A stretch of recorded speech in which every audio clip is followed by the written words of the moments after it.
Hello students, कैसे हो आप सब। उम्मीद कर रहा हूँ एकदम मजे में होगे, स्वस्थ होगे और अपनी पढ़ाई का ख्याल रख रहे होंगे। स्टूडेंट्स, इस वीडियो में हम लोग ये समझने की कोशिश करेंगे कि कौन सा सब्सटेंस, कौन सा पदार्थ, कौन सा कंपाउंड ऑक्सीडाइजिंग एजेंट है, कौन रिड्यूसिंग एजेंट है और कौन खचड़वा है जो कि ऑक्सीडाइजिंग एजेंट और रिड्यूसिंग एजेंट दोनों जैसा व्यवहार करता है। देखिए, अगर आपको कोई कंपाउंड दे दिया गया तो इसका पहचान करना बहुत ही सिंपल है, बहुत ही सिंपल है। आइए, मैंने चौक उठाया और आपको बताना शुरू कर रहे हैं कि कैसे पता लगाएंगे। देखो भाई, ऑक्सीडाइजिंग एजेंट, रिड्यूसिंग एजेंट के बारे में जानना चाहिए। जैसे ये सब्सटेंस हमने लिख रखे हैं, इसमें से आप किसी के बारे में भी जानना चाहते हैं तो देखते ही बता देंगे कि हाई ऑक्सीडाइजिंग एजेंट है, हाउ रिड्यूसिंग एजेंट है, ये दोनों है। कैसे पता चलेगा?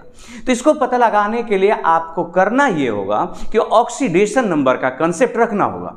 देखो भाई साहब, आपके पीरियोडिक टेबल में 18 वर्ग हैं, हर वर्ग में कुछ न कुछ एलिमेंट हैं।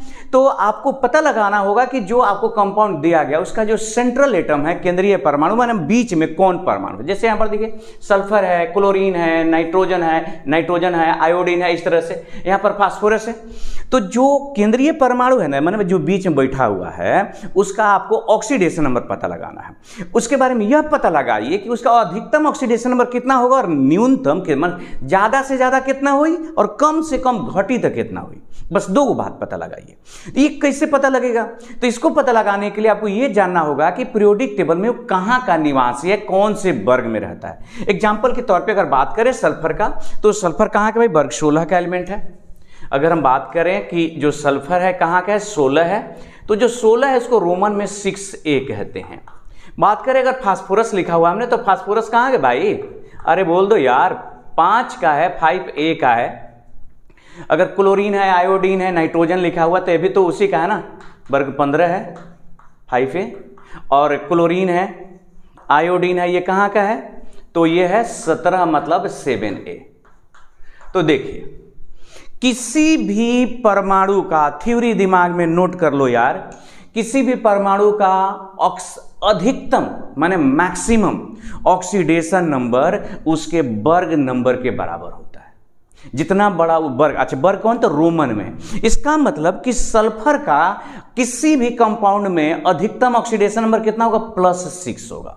अगर कोई आप कंपाउंड लिखे है उसमें सल्फर का ऑक्सीडेशन नंबर 7 आ गया, 8 आ गया, भाई साहब गलती हो गई बा, एकदम कंफर्म गलती हो गया है, क्योंकि 7 हो ही नहीं सकता। रूल कहता है कि सल्फर जो है वर्ग 6 में 6A का एलिमेंट है, तो अधिकतम उसका कितना ऑक्सीडेशन नंबर होगा? +6 होगा। और न्यूनतम कितना होगा? तो क्या करना है कि जो 6 जो अधिकतम है उसमें से 8 घटा लो, तो -2। तो अगर हम बात करें कि अधिकतम का हुई, तो मैक्सिमम इसका होगा +6 से कहां तक वैरी करेगा? -2 तक। क्लियर? फास्फोरस का बताओ तो अधिकतम यार +5 हो यार, इन्हें क्या सोचेगा भाई, 5 लिखल बनू। अब माइनस कितना हुई? तो न्यूनतम -3। अच्छा, तो हयो तो फास्फोरस में कुछ दूसरा थोड़ी ना हो जाए, नाइट्रोजन फास्फोरस तो नहीं है, मैंने मैक्सिमम और मिनिमम तो ही रह जाएगा।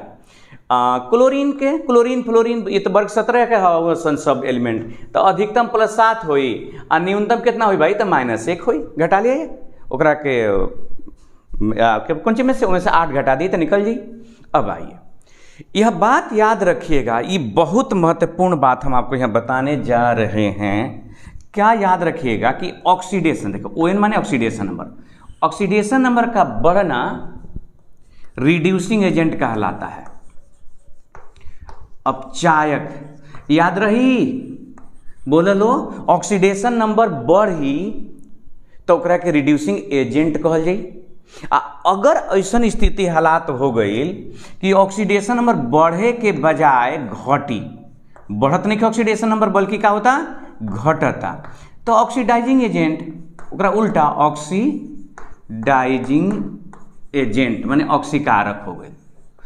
ऐसा भी तो संभावना हो जाई कि बढ़ भी सकता, घट देगा भाई। दुनिया में अच्छा आदमी बा, बुरा आदमी बा, कुछ खतरनाक भी बाड़ा सन, अच्छा बुरा दोनों जरूरत के हिसाब से।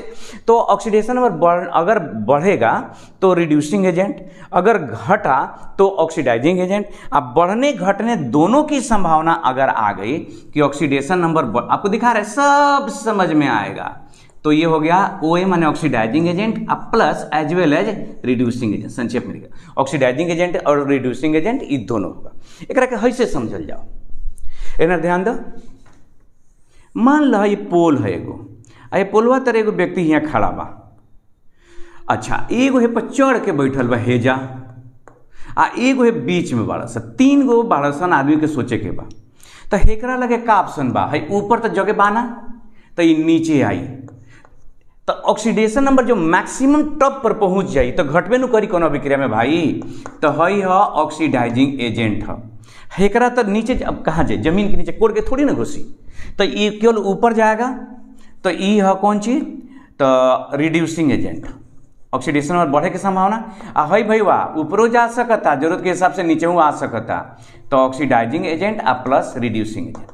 ये तो अगर कुछ थ्योरी वाला बात यार, एमें मजा नहीं है, मजा तो बस सवाल बनाए में। अब पहला लेते हैं यही H2SO4। अच्छा सब नहीं बनाएंगे इसमें से, बाकी सब आप लोग को बनाना मैं समझा रहा हूं। देखिए H2SO4 ले रहा हूं उदाहरण के तौर पे, तो हमने लिया H2SO4। अब देखिए ना कितना इंटरेस्टिंग है हाइड्रोजन के। अच्छा ये सब खाती यार कितना बात बताई तरह लोग। देखो हाइड्रोजन का ऑक्सीडेशन नंबर +1 याद रखे के बाद, ऑक्सीजन के जनरली जो -2 होला वो याद रखे के बाद, फिलहाल दूसरे को याद रखो काम चल जी। अच्छा क्लोरीन फ्लोरीन वहाँ पर तो निकालना है। तो देखो हाइड्रोजन के एगो का ऑक्सीडेशन नंबर +1 तो 2 गो है, हमें निकालना किसका है, सल्फर का, तो उसका मान लेंगे x। एक ऑक्सीजन का ऑक्सीडेशन नंबर -2 तो 4 दूनी के कितना हुआ 8। अब बराबर में रूल क्या कहता है 0 लिखेंगे, तो x बराबर कितना आ गया +6। भाई साहब ये सल्फर का ऑक्सीडेशन नंबर +6 हो गई हो तो अधिकतम हुआ ना मैक्सिमम। अब बताइए कौनो अभिक्रिया में H2SO4 डाल दीजिएगा, अभिक्रिया करेगा, तवा तोड़ अभिक्रिया करेगा। अब जब ये अभिक्रिया करेगा तो क्या अपना ऑक्सीडेशन नंबर बढ़ाएगा, ये अपने बाबू के यहाँ जाएंगे, कहाँ बढ़ा के जाएंगे भाई, 6 से कहाँ आगे जाएंगे, ये तो टॉप पर पहुंच गया, तो अब नीचे आएगा। मतलब किसी भी, इसको ऐसे समझिए, किसी अभिक्रिया में H2SO4 डाल दीजिएगा तो अभिक्रिया करेगा, डेफिनेटली करेगा। तो अभिक्रिया करके जो प्रोडक्ट बनाएगा उसमें अब उसका ऑक्सीडेशन नंबर घटेगा ही घटेगा, क्योंकि ये टॉप पर आ गया है तो घटेगा। तो इसका मतलब ये हुआ कि आपका H2SO4 हो गया ऑक्सीडाइजिंग एजेंट। क्लियर। अगर हम लोग ले लेते हैं मान लीजिए कि SO2, ये क्लियर हुआ कैसे हुआ ऑक्सीडाइजिंग एजेंट, यहां समझा ना, समझ में आयल तो दूसर का उदाहरण से समझो भाई। ये x हो गई, अब -4 बराबर हो गई 0। ये 4 कहां से लिखनी, एगो ऑक्सीजन का ऑक्सीडेशन नंबर -2 तो 2 के कितना हो 4, 2 दूनी 4, तो x बराबर कितना हो गई 4। अब बताओ नहीं तो 4 हो गई हो, तो जब 4 हो गया तो बढ़ के +6 जा सकता, आ घट के कहां तक जा सकता है -2। ये +6 से -2 के बीच में बढ़ेगा ना जी, बदलेगा, तो इससे बदलने की तो संभावना है। चूंकि इस SO2 में सल्फर का ऑक्सीडेशन नंबर है +4, तो जब किसी अभिक्रिया में उसको डालिएगा तो 2 तरह का काम करेगा। जरूरत पड़ा तो बढ़ा के अपना ऑक्सीडेशन नंबर 6 कर देगा, और जरूरत पड़ा तो घटा के -2 तक घटाते घटाते -2 तक जा सकता है। इसका मतलब इसके पास दोनों ऑप्शन मौजूद है। तो ये पदार्थ हो गया oxidising agent as well as reducing agent, मतलब ये जरूरत के हिसाब से दोनों जैसा काम करेगा। अच्छा अगर हम एग्जाम्पल ले लिए H2S, जरा ध्यान से देखिए और समझिएगा। तो H2S में S हो गया कितना 2, सल्फर हो गया x, इसका x माने ना जी, यही ना रूल है, तो x बराबर कितना हो गया -2। अब बताओ सल्फर के ऑक्सीडेशन नंबर मिनिमम बाय में -2, तो -2 से तो नीचे जा सकता का ना भाई, जमीन पर आ गए, अब कहाँ जाएंगे, गड्ढा खोल के थोड़ी ना घुसे के बाद, तो न्यूनतम हो गया -2। अब एक बढ़े के केवल संभावना ऊपर बढ़ के +6 तक जा सकता। तो H2S एक ऐसा कंपाउंड हो गया जिसको अगर किसी भी क्रिया में डालिएगा तो उसमें सल्फर का ऑक्सीडेशन नंबर केवल बढ़ने की संभावना है।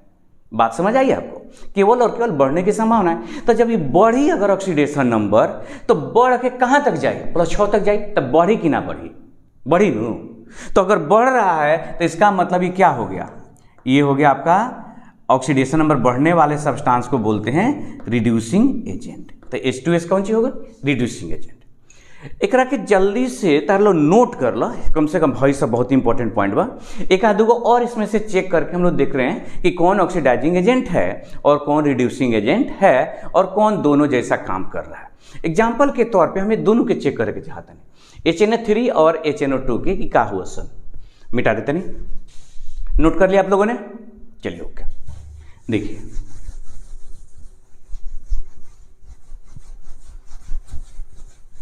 इसमें से कोई भी कर सकते हैं, इसमें कुछ भी नहीं है, बहुत आसान है। जैसे H हमने लिया HNO3, तो देखो बाबा हाई ऑक्सीडेशन नंबर +1 हो गई, नाइट्रोजन के निकाले के हुई और 3 दूनी के 6। बात समझ में आई लो, कहाँ से 6 लिखनी, एक ऑक्सीजन के -2, तो x बार कितना हो गई +5। अब सोचो कि HNO3 में नाइट्रोजन के ऑक्सीडेशन नंबर हो गई +5, तो का नाइट्रोजन वर्ग 15 के तत्वों ने 5 के का 5 से बढ़ के 6, 7, 8, 10 दिखाई हन? नहीं ना हो सकता भाई, क्योंकि मैक्सिमम टप पर चला गया। तो टप पर चला गया तो उसके पास अब एक ही अवसर बच रहा है, कौन सी बताइए? वो है कि कोनो अभिक्रिया में डाल दीजिए उसका ऑक्सीडेशन नंबर घटबे करेगा, तो इसका ऊपर जाने का संभावना +5 से ऊपर जाने की संभावना क्या हो गया, खत्म हो गया, क्योंकि +5 है। अब नीचे आने की संभावनाएं इसका -3 तक जा सकता है। मतलब आप ऐसे समझिए ना कि इसका ऑक्सीडेशन नंबर कहां से कहां तक होता है, +5 से -3 तक है। तो भाई इससे तो अब +5 तो हो ही गया, तो अब बढ़ेगा इधर -3 की तरफ, तो घटने की संभावना है। एक मतलब का भाई कि एक ऐसा सब्सटेंस जाना कि कोनो अभिक्रिया में डाल दो ऑक्सीडेशन नंबर खाली घटी। ये भाई तो घटे वाला के दे लिखल बा, घटे वाला का चीज है, ऑक्सीडाइजिंग एजेंट है। मतलब कंफर्म कान खोल के सुन लीजिए और मोहर मार के कहीं लिख दीजिए कि HNO3 कौन सी है भाई, ऑक्सीडाइजिंग एजेंट है। हम लोग पढ़े भी हैं वर्ग 15 में कि HNO3 जो होता है ऑक्सीडाइजिंग एजेंट होता है, सांद्र HNO3 तो बहुत ही स्ट्रॉन्ग ऑक्सीडाइजिंग एजेंट होता है। तो इसका मतलब हुआ कि ये ऑक्सीडाइजिंग एजेंट हो गया। क्लियर हुआ भाई कि ये हो गया आपका ऑक्सीडाइजिंग एजेंट। अच्छा HNO2 के बारे में पता लगा चाहते नहीं सन कि HNO2 का है, तो फिर वही प्रक्रिया 1x - 4 = 0। हाइड्रोजन के लिए निकालना है आपको, नाइट्रोजन का तो x माना हमने, और ऑक्सीजन के लिए कितना हुआ, 2 दूनी के 4 हो गया, तो x बराबर कितना हुआ बताइए, 3 हुआ ना जी, +3 हुआ।